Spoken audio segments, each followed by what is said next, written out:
साथियों, प्रभु यीशु मसीह के मधुर मीठे नाम में आपको मेरा पास्टर हरीश सैमुअल का प्रेम नमस्कार।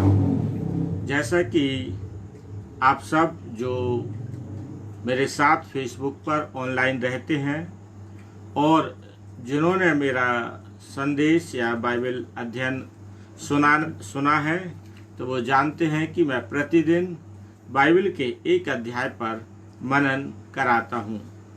अभी लगभग 15-20 दिनों से मेरा अध्याय 22 जो मनन है वो रुका हुआ था। अभी फिर से प्रारंभ कर रहा हूँ। उसका कारण था कि मैं बहुत यात्राओं में रहा।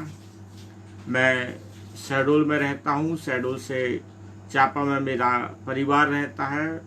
मैं शहडोल से चापा गया, चापा से फिर शहडोल आया, शहडोल से मैं सागर गया, सागर के बाद मैं छिंदवाड़ा, परासिया, फिर वापस शहडोल आया हूँ। तो इस प्रकार से मेरी यात्राएं बड़ी लंबी रहीं, जिसके कारण से मैं जो प्रतिदिन मनन कराता हूँ वो नहीं करा पाया। लेकिन इसके बाद परमेश्वर की आत्मा ने फिर उभारा कि जिस उद्देश्य को लेकर मैं चल रहा हूँ, मैं उसे परमेश्वर की दी हुई आत्मा में पूरा करने वाला बना रहूं। क्योंकि बाइबल के एक अध्याय पर केवल मनन कराना नहीं रहता है, साथ ही साथ बाइबल के एक अध्याय पर मैं बाइबल क्विज भी बनाता हूं, जिसमें कोई गैप नहीं हुआ है, निरंतर चल रहा है। यदि आप मेरे फेसबुक में देखेंगे तो प्रतिदिन बाइबल के एक अध्याय पर मैं बाइबल क्विज बनाता हूं और वो व्हाट्सएप के माध्यम से हजारों लोगों तक पहुंचता है। छत्तीसगढ़ में लगभग टॉप पोजीशन में है, पूरे भारत में जाता है बाइबल क्विज, और उसके द्वारा बहुत से लोग बाइबल पढ़ने में रुचि दिखा रहे हैं। तो इसमें परमेश्वर की महिमा हो। आज मैं जिस अध्याय पर आपका मनन कराना चाहता हूँ वो है पहला सामुएल और उसका 21वां अध्याय। मैंने 20वें अध्याय पर मनन कराया था, जिसका शीर्षक था योनातान द्वारा दाऊद की सहायता। क्योंकि जब हम 20 अध्याय और उसके पहले अध्यायों पर मनन करेंगे तो बड़ा स्पष्ट आपको समझ में आएगा कि जब दाऊद ने गोलियत को मारा, तो गोलियत को मारने के बाद जो स्थिति उत्पन्न हुई वो यह हुई कि जो शाऊल दाऊद का बड़ा हितैषी था और जिससे वो प्रेम करता था, तो लोगों ने क्या देखा, दाऊद ने गोलियत को मार दिया। तो जब शाऊल और दाऊद नगर में प्रवेश करते हैं तो जो नगर की स्त्रियां जो नगर से निकल के आती हैं वो एक गीत गाती हैं। वो गीत क्या गाती हैं? शाऊल ने तो हजारों को मारा, परंतु दाऊद ने लाखों को मारा। इस बात से शाऊल अप्रसन्न होता है और अपनी अप्रसन्नता इस रूप में प्रकट करता है कि दाऊद को राज्य छोड़कर अब क्या रह गया, क्योंकि प्रजा तो अब किसके साथ हो चली है?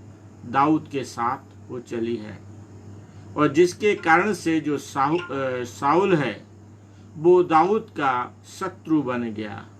ऐसा शत्रु बन गया कि वह इस बात का मौका देखने लगा, इस बात का अवसर ढूंढने लगा कब वह दाऊद को मारे। तो जिसके कारण से दाऊद शाऊल से अपने आप को बचाने में लगा रहता है। तो योनातान उस जो शाऊल का बेटा है वह उसके प्राणों की रक्षा करता है या उसे भागने में, बचाने में सहायता मदद करता है। अब जब हम अध्याय 21 में आते हैं तो अध्याय 21 में हम इस बात को देखते हैं, जिस पर हम थोड़ा सा मनन करेंगे। पद 1 में लिखा है, तब दाऊद नोब को गया और अहीमेलेक याजक के पास आया, और अहीमेलेक दाऊद से भेंट करने को थरथराता हुआ निकला। और उससे पूछा, क्या कारण है कि तू अकेला है, तेरे साथ कोई नहीं है? अहीमेलेक है वो याजक है, और वो जब दाऊद से मिलता है तो वो थर थराता हुआ निकला और मिलता है। कारण क्यों? क्योंकि दाऊद अब सामान्य व्यक्ति नहीं रहा, क्योंकि जिसने गोलियत को, जिसके लिए पूरी इस्राएल में कोई सक्षम नहीं था कि गोलियत की चुनौती को स्वीकार करते हुए उससे युद्ध करे, उसकी चुनौती को दाऊद स्वीकार करता है, गोलियत को मारता है। और उसने गोलियत को मारा है, ऐसा नहीं है कि अहीमेलेक याजक को मालूम नहीं है, उसे मालूम है। और बल्कि जब हम इसी अध्याय में आगे पढ़ेंगे तो आप इस बात को पाएंगे कि गोलियत की तलवार उसी याजक के पास है। तो अहीमेलेक जो याजक है वो दाऊद से मिलता है और थरथराते हुए मिलता है। क्यों? उसका कारण है कि आखिर ऐसा क्या वजह हो गई, क्योंकि राजा है, सेनापति है, और जो महत्वपूर्ण व्यक्ति होते हैं, यदि वो कहीं भी जाते हैं तो एक योजना के साथ जाते हैं। जैसे भारत के प्रधानमंत्री, राष्ट्रपति कहीं भी जाते हैं तो एक प्रोटोकॉल होता है कि उस प्रोटोकॉल के द्वारा सारा चीज टाइम टेबल फिक्स रहता है, कौन उनसे मिलेगा, कौन नहीं मिलेगा, कैसे स्वागत होगा, सारी चीजें रहती हैं। तो निश्चित रीति से शाऊल के समय में, शाऊल तो राजा था ही, लेकिन दाऊद भी एक बहुत महत्वपूर्ण व्यक्ति था। तो जब वह याजक से मिलने गया तो कुछ ना कुछ तो ऐसे प्रोटोकॉल या कुछ ना कुछ तो ऐसे उसका टाइम फिक्स रहता होगा, या योजना बनाई जाती होगी कि अब दाऊद राजा से मिलेगा, सेनापति से मिलेगा, याजक से मिलेगा। तो उसी के अंतर्गत दाऊद भी आता था, क्योंकि दाऊद सामान्य व्यक्ति नहीं है। तो जिसके कारण से यदि अचानक आते हैं तो एक भय का कारण होता है।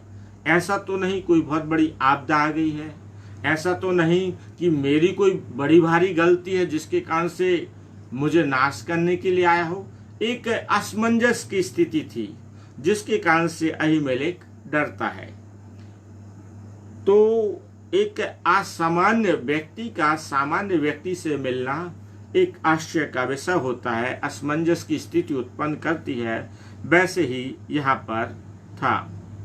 अब जब दाऊद है वो अहीमेलेक से बोलता है, मुझे कुछ खाने के लिए दो, तेरे हाथ में क्या है? तो बोलता 5 रोटियां हैं। और दाऊद उससे वो रोटियां मांगता है।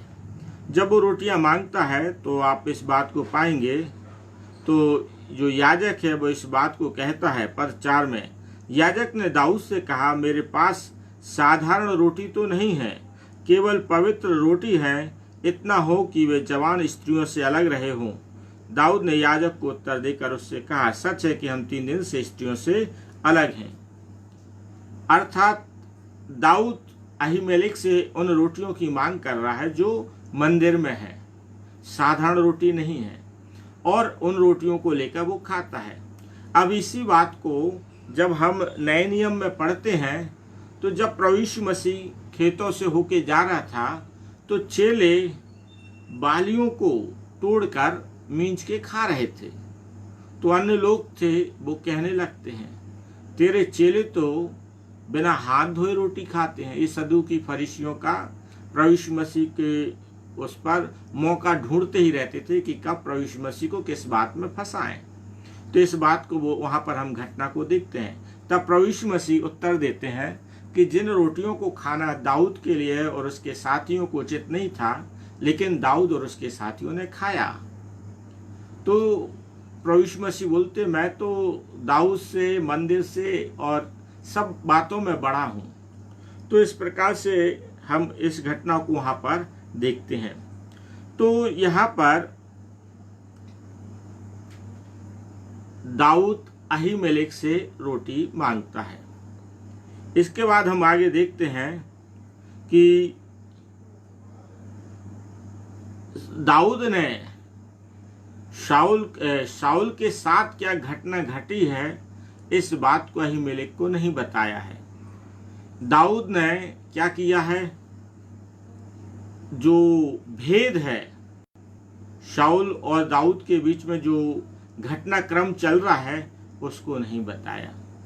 तो इस बात को हम जो सेवा में हैं हमें इस बात को समझना है, क्योंकि सेवा के दौरान आपके जीवन में कई चुनौतियां आ सकती हैं। और चुनौतियां किससे? बाहर वालों से चुनौतियां तो आना ही है, उसके लिए तो कोई ढिलाई नहीं है।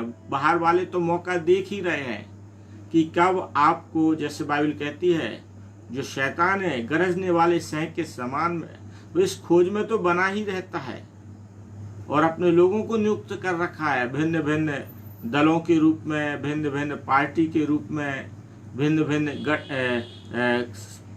गठबंधन के रूप में, कि आपको मौका देखकर आपको क्या करे, नुकसान पहुंचाए। तो बाहर के लोग तो मौका ताके ही हैं गरजने वाले सिंह के समान, परंतु जब आपको चुनौतियां, आपकी तकलीफ आपके अपने लोगों से होती हैं, जिनके लिए आपने बाहर वालों से क्या किया है, युद्ध किया है, अपनी जान पर खेलकर उनको बचाया है। तो एक जो यहाँ पर पद 1 से लेकर हमें पद 6 तक जो बात समझ में आती है वो ये है, हमें अपनी सारी बातें एकदम से सभी को नहीं बताना है।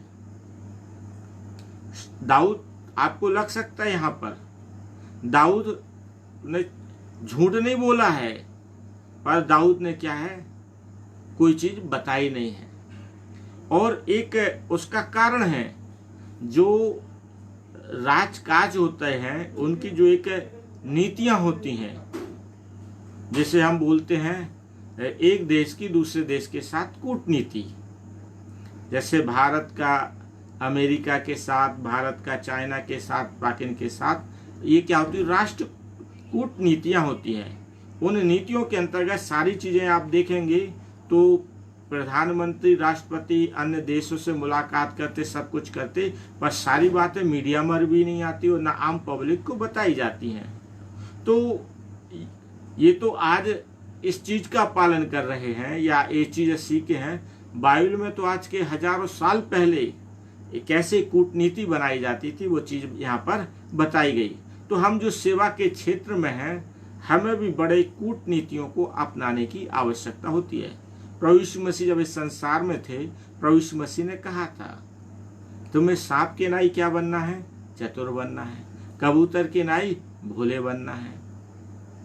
हमें अपना जीवन ऐसा नहीं कि मरने के लिए नहीं सौंपना है, हमें अपने प्राणों को बचाना है ताकि प्रभु का कार्य आगे बढ़े। प्रभु यीशु मसीह जब इस संसार में थे, सदूकी फरीसियों ने कई बार प्रभु यीशु मसीह को मारना चाहा, कभी चट्टान से धकेलना चाहा, कभी बातचीत में फंसा के पथरवाह करना चाहा, भिन्न भिन्न रीति से सदूकी फरीसियों ने प्रयास किया।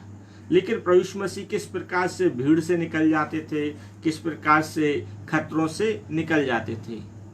जब समय आएगा तो निश्चित रीति से मैं भी प्रभु यीशु मसीह के लिए बलिदान दूंगा, मुकरूंगा नहीं, लेकिन अनावश्यक हमें अपने प्राणों को बलिदान होने के लिए नहीं सौंपना है, हमें प्रभु के काम के लिए सौंपना, प्रभु का कार्य बढ़े। तो दाऊद उस कूटनीति को अपनाता है। तो इस कूटनीति, हम जो सेवा में हैं, इस चीज को हमें भी समझने की आवश्यकता है। इसके बाद जब दाऊद नोब में अहीमेलेक याजक के पास था, तो वहां पर एक और व्यक्ति था। उस दिन वहां दोएक नामक साउल का एक कर्मचारी यहोवा के आगे रुका हुआ था और एदोमी था और शाऊल के चरवाहों का मुखिया था। साउल का यहाँ पर एक कहना चाहिए मुखबिर है। इस चीज में दाऊद भी चूक गया और इस चीज में अहीमेलेक भी चूक गया। अहीमेलेक तो अनजान था सारी घटना से। पर दाऊद को जब आगे हम पढ़ेंगे तो दाऊद लिखता है कि मुझे शंका तो ही थी, लेकिन दाऊद चूक गया था। तो इस बात को हमें सतर्क रहने की आवश्यकता है, बहुत गंभीरता से, कि जो मसीही विरोधी लोग हैं, जो मसीहों को नुकसान पहुंचाने वाले लोग हैं, हमें बड़ी सतर्कता से उन्हें भांपना है। और जब आप भांप लेते हैं और आपकी समझ में आ जाता है तो आपको चतुराई से काम लेना है, बुद्धिमानी से काम लेना। दाऊद यहाँ पर चूक गया आगे, जब क्योंकि इसकी जो कीमत है अहीमेलेक याजक को चुकाना पड़ी। शाऊल ने उसे आगे जब हम पढ़ेंगे तो उसे मरवा देता है, उसका घात करा देता है। और दाऊद को समय याद आता है कि मैं उसी समय जान गया था। तो होती है ये घटनाएं, और हमें ये घटनाएं सतर्क करती हैं। तो इसी प्रकार से हमें सतर्कता के साथ आगे बढ़ना है। और दाऊद जो है अहीमेलेक से भाला और हथियार की मांग करता है। तब अहीमेलेक बोलता है, मेरे पास एक तलवार है, और जो तलवार है वो किसकी है? गोलियत की है, और ये उसी गोलियत की तलवार है जिसे तूने मारा है। और दाऊद से बोलता है, उसको चलाने के योग्य कोई नहीं है, केवल तू है। और दाऊद भी इस बात को स्वीकार करता है कि इसको चलाने की योग्य मैं ही हूँ। तो आप सोचिए, दाऊद का यश फैला हुआ था, और दाऊद ने जिस वीर को मारा था सामान्य व्यक्ति नहीं था, और उसकी तलवार चलाने तक के लिए कोई योग्य नहीं मिला। यदि कहें तो शाऊल भी सक्षम नहीं था कि उसकी तलवार को चला सके, लेकिन दाऊद था। तो याद रखिए, जो भेद की बातें जो परमेश्वर ने आपको दी हैं, आपको जो चलाने की चीजें हैं, जो जिसे आप चला सकते हैं, ठीक है ना, तो आप उसे चलाइए। और आप परमेश्वर की महिमा के लिए उस तलवार को, जो गोलियत की तलवार थी, अब दाऊद के पास होना चाहिए, तो दाऊद के पास आ गई। और अहीमेलेक समझ रहा, सारी बातें समझ रहा, तो दाऊद उस तलवार को लेता है, सब चीज होती है।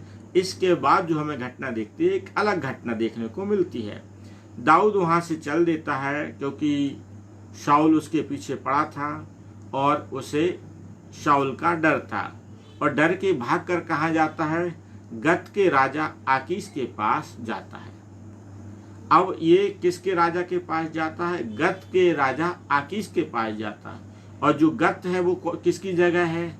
गत ये वह जगह है जहां का कौन था? गोलियत था, जिसे किसने मारा? दाऊद ने मारा। अब सोचिए, जहां के लोगों को, जहां के वीर को, सूरवीर को दाऊद ने मारा है, किसके लिए? शाऊल और इस्राएलियों के लिए। पर दाऊद शाऊल और इस्राएलियों के जो शाऊल है, वो दाऊद के घात करने के लिए पीछे पड़ा है। और दाऊद अपने प्राणों को बचाने के लिए उस नगर में जा रहा है जहां पर गोलियत, जहां का निवासी गोलियत था, जहां के गोलियत जैसे सूरवीर को दाऊद ने घात किया। और उसको देखते ही जो आकीश के गत के लोग थे या आकीश के कर्मचारी थे, वो कहने लगे, ये तो दाऊद है। क्या यह दाऊद नहीं है जिसके लिए गीत भी गाया गया था कि शाऊल ने तो हजारों ने और दाऊद ने लाखों को मारा। और इस बात को सुनता है जैसे दाऊद अंदर से डर जाता है, सहम जाता है। लेकिन दाऊद को परमेश्वर ने बुद्धि दी थी, वो ज्ञान और समझ दिया था, वो कूटनीति उसमें निपुणता थी। उसने तुरंत अपना एक क्या है, नया रूप करता है। उसने तुरंत अपना लिखा है, तब उसने एक दूसरी चाल चली। और क्या चाल चली? लोग उसने खुद किनके हाथों में? आकीश के जो कर्मचारी थे उनके हाथों में अपने आप को कर देता है, और बावलापन का रूप, पागल जैसा रूप करने लगता है, लाल टपकाने लगता है, और उसे आकीश राजा के पास लाया जाता है। और क्या बताया जाता है? ये तो दाऊद है। तब आकीश राजा उसको देखता है, अरे ये तो पागल है, ये तो बावला है।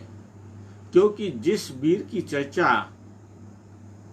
हम अपने गत में करते करते थकते नहीं थे, उस गोलियत जैसे वीर को, सूरवीर को, जो हाइट में ऊंचा पूरा था, उसे ये क्या मारेगा?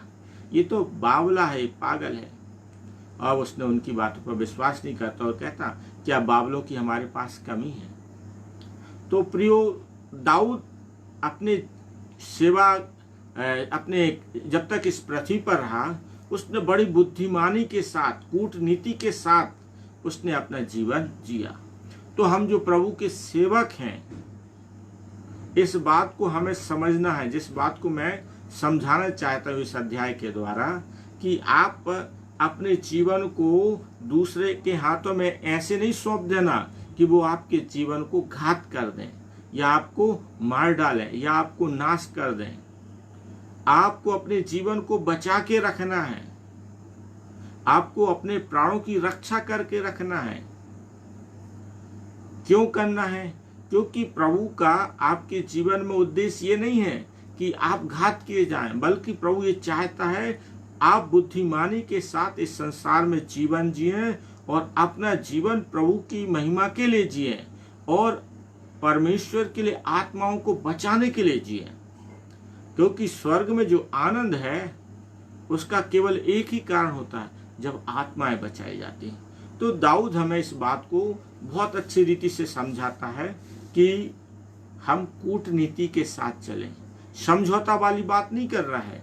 नहीं तो कई बार लोग इस बात को बोले, पास्टर जी आप तो समझौता वाली बात ना, मैं आपके अंगीकार को जो आप अंगीकार करते हैं ना, मैं उसकी मनाही कर रहा हूँ। प्रभु यीशु मसीह के अंगीकार करना है मतलब करना है? और ना ही मैं समझौते की बात कर रहा हूँ कि आप समझौता करने वाले बने, पर आप कूटनीतियों को अपनाने वाले बने। दाऊद ने अपनाई, प्रभु यीशु मसीह के जीवन पर आप मनन करेंगे तो प्रभु यीशु मसीह ने भी अपनाई और अपने वो अनावश्यक बेमतलब के जीवन को नष्ट नहीं होने दिया। हमारा यदि बलिदान हो तो हमारे बलिदान से पौलुस जैसी आत्मा बचाई जाना चाहिए। स्तिफनुस के बलिदान से पौलुस जैसी आत्मा बचाई गई। तो इस बात को हम ध्यान रखें। तो परमेश्वर अपने वचन के द्वारा मुझे और आपको आशीषित करे। आइए छोटी सी प्रार्थना करेंगे।